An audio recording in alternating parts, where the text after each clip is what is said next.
ETF index mutual funds నేర్చుకుని stock మార్కెట్లో రాణించాలనుకుంటున్నారా? వెంటనే ఈ నెంబర్కి కాల్ చేయండి.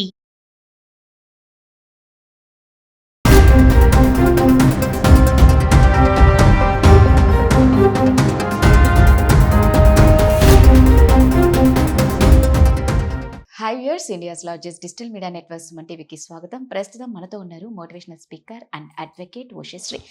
నమస్తే ఉషా. నమస్తే రావు. సో ఉషా, మనం చాలా వీడియోలు మనం చేసాం, నీకు గుర్తుకుందో లేదో, భార్య భర్తల్ని చంపడం. నువ్వు రోధిస్తూ కూడా ఉన్నావు ప్రతిసారి. రోధిస్తూ ఉన్నా కానీ నిజంగా దీనికి మాత్రం ఫుల్ స్టాప్ అవ్వట్లేదు. ఒకటి మించి ఒకటి జరుగుతూ ఉన్నాయి. రాజస్థాన్లో ఉన్న మీరట్లో భార్య భర్తను అతి కిరాతకంగా చంపేసి చక్కగా డ్రమ్ములో పెట్టి ఉప్పుతో కప్పేసింది. నీకు ఆల్రెడీ న్యూస్ తెలుసు.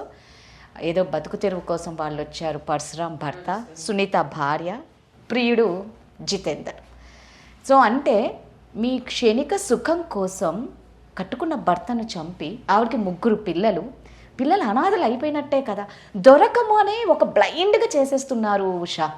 మేము దొరకం, హ్యాపీగా బతికేస్తామని ఎందుకు అనుకుంటున్నారు? చంపడం అనేది అంత ఈజీ అయిపోయిందా? గత వీడియోలో మనం కూకట్పల్లి సహస్ర గురించి కూడా మాట్లాడుకున్నాం. అరే అంత ఈజీ ఎలా చంపేస్తున్నారు మీరు మనుషుల్ని? ఎందుకు వీళ్ళు ఈ కామ కోరికలకి అంతు లేదా? పెళ్ళి చేసుకోవడం అవసరమా? బిడ్డల్ని కనడం అవసరమా? మీలాంటి వాళ్ళు ఒక్కసారి ఆ ఇంటి ఓనర్ కొడుకుతో ఈవిడ రాధా, నేను అంతకుముందు వీడియోలో కూడా చెప్పాను.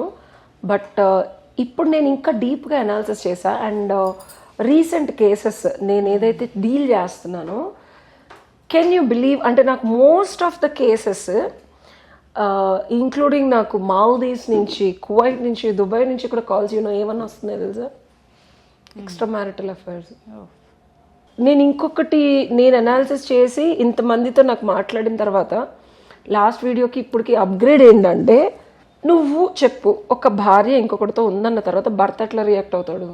ఖచ్చితంగా కోపం, రోషం, పౌరుషాలు అన్నీ ఉంటాయి కదా. తర్వాత గొడవ పడతాడు. తర్వాత ఇందులో అయితే కన్నా ఇంటి ఓనర్తో ఉంది కాబట్టి ఇల్లు ఖాళీ చేసేస్తామన్నారు. అది బయటకు వస్తుంది.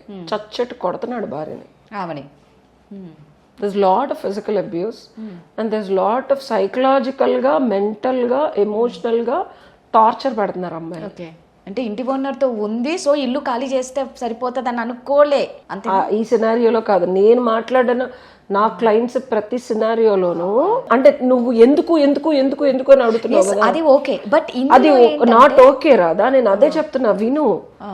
ఆ సివియారిటీ ఎలా ఉంటుందంటే, ఇదేదో పెద్ద నువ్వు నేను నీకు అది చేస్తున్నాను, నీకు ఇది చేస్తున్నాను, భర్త అనే అథారిటీతో వీళ్ళు చేసే అగాయిత్యాలు చాలా నెక్స్ట్ లెవెల్లో ఉన్నాయి. నేను చెప్పేది కొంచెం ఒక డిఫరెంట్ పర్స్పెక్టివ్. ఇది ఇప్పటివరకు ఎవరు చెప్పారో లేదో నాకు వేరే వీడియోలో తెలియదు. అస్ అన్ పర్సనల్ ఎక్స్పీరియన్స్ ఎంతమందితో మాట్లాడుతుంటే, నేను ఒక అబ్బాయిని ఎక్స్క్లూజివ్గా నిన్న తిట్టా, లిటరల్గా నిన్నే తిట్టా. 15 ఏళ్ల క్రితం నేను చేశానండి, నేను మారిపోయానండి, నాకు ఇప్పుడు నా భార్య ఇలా చేస్తుంది, నేను వాయిస్ రికార్డ్ చేశాను, ఇంకోసారి అబ్బాయితో మాట్లాడొద్దు, నేను వాళ్ళ పేరెంట్స్ని నించోపెట్టి చెప్పాను, నేను కొట్టాను, నాకు కొట్టే హక్కు ఉంది అంటే, మరి అమ్మాయి కూడా మిమ్మల్ని అంతకుముందు కొట్టాలి కదండి నన్ను ఎందుకు కొట్టుద్దండి? నేను తప్పు చేశానని చెప్పాను కదా, అప్పుడే నేను వదిలేస్తాను, నేను డివోర్స్ ఇస్తాను అన్నాడు. మరి మిమ్మల్ని కూడా అప్పుడు వదిలేయాలి కదా అంటే, అప్పుడే వదిలేస్తే డివోర్స్ ఇచ్చేవాడిని. అంటే మగాడు అనే ఈగోతో ఎడాతెడా మాట్లాడకండి. ఆ అమ్మాయి తప్పు తెలుసుకొని, నేను తప్పు చేశానండి, ఇలా వేరే వాళ్ళతో ఉంటున్నాను, మీరు నాతో సరిగ్గా ఉండకపోవటం, మీరు నా మీద ప్రేమ చూపించటం వల్ల, ఆడిది వచ్చి చెప్పినప్పుడు ఏం చేయాలి మీరు అంటే, నేను మగాడినండి, ఇంకోటితో మనసుపడి ఇంకోటితో పడుకున్న దాన్ని పెళ్ళి మళ్ళీ 20 ఏళ్ళు అయింది. సో అలాంటప్పుడు నేను నీతో నాకు ఇష్టం లేదు, నాకు నీతో ఉంటే నచ్చట్లేదు, నువ్వు ఇలాంటి దానివి అలాంటి దానివి అని అన్నీ ఈయన కొట్టిన సందర్భాలు ఉన్నాయి. ఆ తర్వాత ఆవిడ ఇంకొకళ్ళ దగ్గరికి వెళ్ళింది. నేను డీటెయిల్డ్గా చెప్తున్నా. ఇక్కడ కూడా ఈయన పొద్దున వెళ్తే రాత్రి వస్తాడు. ఈ కేసులో 3 పిల్లలు, కూలి పని చేసుకుంటున్నారు, పెద్దగా స్థితిగతి లేని వాళ్ళు. ఒక ఆడదాని మనస్సు పాత కాలంలా లేదు, అది మీరు గమనించుకోవాలి. చాలా చంచలంగా ఉంది. ఇప్పుడు రీల్స్ చేస్తా, నడుములు చూపిస్తా, బొడ్డులు చూపిస్తా. నేను ఒక వీడియోలో కూడా చెప్పాను, అసలు భర్తలు ఎలా ఒప్పుకుంటున్నారు. ఖండించేవాడు అయితే అప్పుడే ఖండించగలగాల, ఓకేనా? అండ్ నువ్వు అప్రిషియేట్ చేసేదానికి నీ దగ్గర అసలు బతుకు తెరువుకే డబ్బులు లేనప్పుడు, భార్యను వచ్చి నువ్వు చేసే అంత స్థితిగతి లేనప్పుడు, ఇంకొకటి ఏంటంటే, ఈ మగాళ్ళు ఆడవాళ్ళు ఇలా చేసింది అన్న తర్వాత వీళ్ళు పౌరుషానికి పోయి వాళ్ళ క్యారెక్టర్ అసాసినేషన్ చేసి లంజలండి అని తిట్టి అన్నెసెసరీ కాన్వర్జేషన్స్, కాన్ఫ్లిక్ట్స్, వాళ్ళ పేరెంట్స్ని పిలిచి మా పరువు తీసేసింది, నా పరువు ఏం కావాలండి, బయట ఎవరికన్నా నేనన్నా సంవత్సరం నుంచి జరుగుతుంది, మీకు తెలుసా మీ పరువు ఏమైందో ఇప్పటికి బయటకు వెళ్ళిందో లేదో తెలీదు. సో ఇట్లాంటి స్టూపిడ్ మాటలన్నీ మాట్లాడటం వల్ల నేనన్నా మీ ఆవిడ మీరు ఇవన్నీ చేశారండి, మరి మనసు మారిపోయి మీ దగ్గరికి వచ్చేసిందంటే లేదండి మా అమ్మగారి దగ్గరికి వెళ్ళిపోతానని వెళ్ళిపోయింది అన్నాడు. ఏం చేయమంటారు మీరు, నాకు ఇప్పుడు సలహా ఇవ్వాలి, నేను మీకు డబ్బులు పే చేసిన సలహా ఇవ్వాలంటే సార్ మీ లైఫ్ ఆవిడ లైఫ్, ఆల్మోస్ట్ 16 ఏళ్ళు 18 ఏళ్ళు పిల్లలు ఉన్నారు, ఏం చేయాలి అనేది మీరు డిసైడ్ చేసుకోవాలి. నాకు వద్దు నేను డివోర్స్ ఇచ్చేస్తా, ఓకే మీరు ఇచ్చేస్తారు, మరి ఆడపిల్ల పరిస్థితి ఏంటి, పిల్లాడి పరిస్థితి ఏంటి, వాళ్ళకి సరైన తల్లి ఇట్లా చేసింది అంటే ఆడపిల్ల కూడా అలాగే చేస్తుందని వస్తుంది కదా, వస్తుందా రాదా, వస్తుందా? పిల్లల గురించి ఆలోచించట్లా. బిగ్గెస్ట్ ఫ్యాక్టర్ ఇక్కడ ఏంటంటే మగాళ్ళు లాంటి మాటలు మాట్లాడేటప్పుడు ఆడది నొచ్చుకొని కాపురం చేస్తుందా? నువ్వు చెప్పు. ఆడది నేను తప్పు చేశానని చెప్పి తప్పైపోయిందని చెప్పి బాయ్ ఫ్రెండ్ వదిలేసి వచ్చి నీతో కాపురం చేస్తుందా? నువ్వు తిట్టడం వల్ల, కొట్టడం వల్ల, టార్చర్ పెట్టడం వల్ల. సొల్యూషన్ ఏంటంటే రాదా, డెఫినెట్గా ఎక్స్ట్రా మ్యారిటల్ అఫైర్స్ ఉన్నాయి అని తెలిసినప్పుడు, అంటే అనుమానం రావడం వేరు, డెఫినెట్గా ఇక క్లారిటీ వచ్చేయడం వేరు. ఇది అమ్మాయి కూడా చేతులు ఎత్తేసి నేను చేశానని చెప్పడం వేరు. చెప్పిన తర్వాత ఫస్ట్ ఆఫ్ ఆల్ మీ మేల్ ఇగో ఉంటుంది, బాధ ఉండదని చెప్పను, చచ్చట్టు కొట్టేయాలని ఉంటుంది, బట్ రియాక్ట్ అవ్వకండి, రెస్పాండ్ అవ్వండి. This is the distinction that I want to tell మగాళ్ళకి. అయితే మీ చావుని మీరే కొని తెచ్చుకుంటారు. ఇంతకు మించి నేను ఏం చెప్పలేను. ఊరికి చంపేశారు అని వాళ్ళ మీద పట్టం కన్నా ఎదుటప్పుడు అలాంటి పెళ్లిళ్ళు అది ఒక కోకి చెందిన, నేను చెప్తాను రాదా విను, నేను I'm trying to avoid a conflict. ప్రతిసారి మనం ఏ కేసు చూసుకున్నా సరే బాయ్ ఫ్రెండ్ హస్బెండ్, బాయ్ ఫ్రెండ్ని పట్టుకొని హస్బెండ్ని చంపేస్తున్నారు. నేను ఇది తస్మాత్ జాగ్రత్త చెప్పేది మొగుళ్ళకి. బాయ్ ఫ్రెండ్ ఉన్నాడని తెలిసినప్పుడు మీరు పెద్ద పోటుగాళ్ళు పుడింగిల్లాగా వెళ్ళిపోయి వాళ్ళని చంపేస్తాము, మిమ్మల్ని ఇచ్చేసేస్తాము, పోలీస్ స్టేషన్లో పెడతాము, ఇద్దరు కలవకూడదు, మాట్లాడకూడదు, డేటా వాడావు, నువ్వు ఈ టైం నుంచి ఈ టైం వరకు ఎందుకు వాడావు, ఏదో ఇన్స్టాగ్రామ్లో పెట్టుకుంటుంది. అరే నేను షాపింగ్ చేశాను రబే అంటే నువ్వు వాళ్ళు ఎంతో నువ్వు పెద్ద ఇది అని చెప్పి తెలియగానే వాళ్ళిద్దరు మనసులు మారిపోవాలంటే మారిపోతాయా? నువ్వు చెప్పు మారిపోద్దా? నీకు తెలిసిందని చెప్పి అమ్మాయి చెప్తుందంటే నేను వాడికి ఎడిక్ట్ అయిపోయాను, నాకు చాలా ఇష్టము, నేను వదలటానికి నేను అలా అని చెప్పి నేను అతనితో ఉండను, నాకు టైం ఇవ్వండి, నేను నీతో ఉంటాను, పిల్లలు ఉన్నారని చెప్పినప్పుడు చెప్పారు అమ్మాయి చెప్తుందంట నేను మీతోనే ఉంటాను. ఈ మీరట్ విషయం నేను వేరే ఇప్పుడు ఆ అమ్మాయి చెప్పిందంట. ఇక్కడ కూడా నేను మనకి ఏం జరిగింది నేను అదే చెప్తున్నా. చావు వరకు నీకు అంతకుముందు వీడియోలో కూడా చెప్పా, ఏ అడ్వకేట్ ఏ సోషల్ యాక్టివిస్ట్ ఇలా మాట్లాడు, ఇన్డెప్త్ అనాలిసిస్ చేయాలి మనం, కోర్ ప్రాబ్లం ఏంటని, ఇది తప్పు ఇలా చేయకూడదు, దానివల్ల ఉపయోగం ఏంది? ఇలా చెప్తే తప్పును ఎంకరేజ్ చేసినట్టు, తప్పును ఎంకరేజ్ చేయట్లా. మళ్ళీ చెప్తున్నా రాదా, జరిగిపోయిన దానికి కోర్టు వారు లా అండ్ ఆర్డర్ లో శిక్ష పడుతుంది. నేను ఇక్కడ ఎవరిని ఎంకరేజ్ చేయట్లా. చంపటం అనేది తప్పు.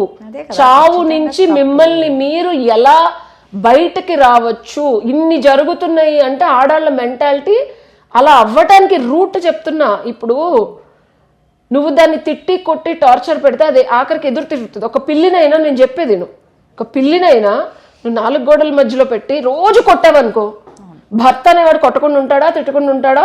ఇంత పెద్ద తప్పిదం జరిగి ఇప్పుడు 3 పిల్లలు ఉన్నారు అంటే పర్లేదమ్మా నువ్వు చేసిన సబాష్ పద వెళ్ళిపోదాం ఖాళీ చేసి అంటాడా? కాన్ఫ్లిక్ట్ మొదలవుతుంది, కొట్లాట్లు మొదలవుతున్నాయి, టార్చర్ నెక్స్ట్ లెవెల్కి వెళ్ళి భర్తతో ఉండటం దుర్భరం, నేను ఉండలేను అన్న పరిస్థితులు వచ్చినప్పుడు బాయ్ ఫ్రెండ్ని పిలుస్తున్నారు, వీళ్ళు పెట్టే టార్చర్కి చంపేస్తున్నారు. This is not the only reason. ఇది ఒక్కటే ఇలానే జరుగుతుందని చెప్పట్లే, ఇది వన్ ఆఫ్ ద రీజన్. ఒక కాన్ఫ్లిక్ట్ని నువ్వు రప్చర్ అమ్మాయి నువ్వు తప్పు చేసావు నాకు ఇంత ఒకటి కాదు 2 కాదు 3 కాదు, ఏ కేసు చూసుకున్నా ఇంతే. ఏ కేసు చూసినా భర్త తీసుకెళ్లి పోలీసుల దగ్గర పెట్టడం, తల్లిదండ్రుల దగ్గర పెట్టడం, రిస్ట్రిక్ట్ చేయడం, ఫోన్ లాక్కోవడం, బయటకు వెళ్ళొద్దని చెప్పడం, ఉద్యోగం అనేమని చెప్పడం. అమ్మాయిలు చెప్తున్నారు అరే మేము ఎడిక్ట్ అయిపోయారు అబ్బాయి మాకు టైం ఇవ్వండి అని చెప్తున్నారు. నాకు ఏ కేసు చూసినా ఇదే కనిపిస్తుంది. వీళ్ళు ఇంకా చావు వరకు రాలా, బట్ వీళ్ళ సైడ్ నుంచి ఉండే తీవ్ర స్థాయి. ఇప్పుడు ఇదే కేసులో తీసుకుంటే లేబర్ అన్నప్పుడు తాగొచ్చో, నువ్వు ఆడుతూ ఉన్నవా ఈడుతూ ఉన్నవా, 3 పిల్లలు ఉన్నారు, డెఫినెట్గా there is a high level of జగడ అయ్యి ఉండొచ్చు.